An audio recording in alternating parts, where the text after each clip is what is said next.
ಬರ ಅಂಗಡಿಗೆ ಹೋಗೋಣ. ನಾನು ಅಂಗಡಿ ಬರಲ್ಲಪ್ಪ. ಯಾಕ? 200 ರೂಪಾಯಿ ಸಾಲ ಐತೆ, ಅಂಕಲ್ ಇಟ್ಕೊಂಡ್ಬಿಡ್ತಾರೆ. ಬಾ, ನಾ ಫೋನ್ ಪೇ ಮಾಡ್ತೀನಿ ಬಾ. ಸರಿ ನಡಿ.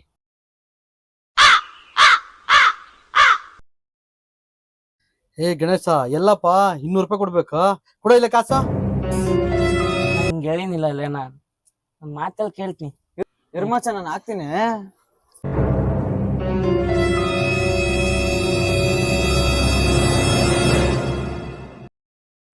ಅಣ್ಣ 200 ರೂಪಾಯಿ ಇದೀನಿ, ಕ್ಯಾಶ್ ಕೊಡೋಣ. ತವರಗಣ. ಅಣ್ಣ 2 ಲೀಟರ್ ಜ್ಯೂಸ್ ಕೊಡೋಣ. ಎಷ್ಟಣ್ಣ? 100 ರೂಪಾಯಿ ಕೊಡಮ್ಮ. ಇರ, ನಾನು ಕೊಡ್ತೀನಿ.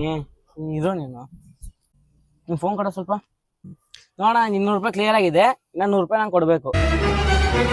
ಈ ಬಡ್ಡಿ ಮಗ, ನಾನ್ ಫೋನ್ ಪೇ ಮಾಡಿದ್ರೆ ತೋರಿಸ್ತಾನ ಇವನ. ನೋಡೋಣ, ಆಗಿದೆ ನಿಮ್ದು. ಓಕೆ ಬ್ರೋ ಬಂದಿದೆ, 200 ರೂಪಾಯಿ ಬಂದಿದೆ. ಹೆಂಗ ಇದು? ಅವ್ರ ಸ್ಕ್ಯಾನ್ ತೋರಿಸಿ ಸಾಕು, ಎಲ್ಲ ಮರ್ತೋಗ್ಬಿಡ್ತಾರೆ ಅವರು. ಒಂದು ಕೆಲಸ ಹಿಂದೆ ನೋಡಲ್ಲಿ ಅಷ್ಟೇ. ಹೋಗೋಣ ನಾವು.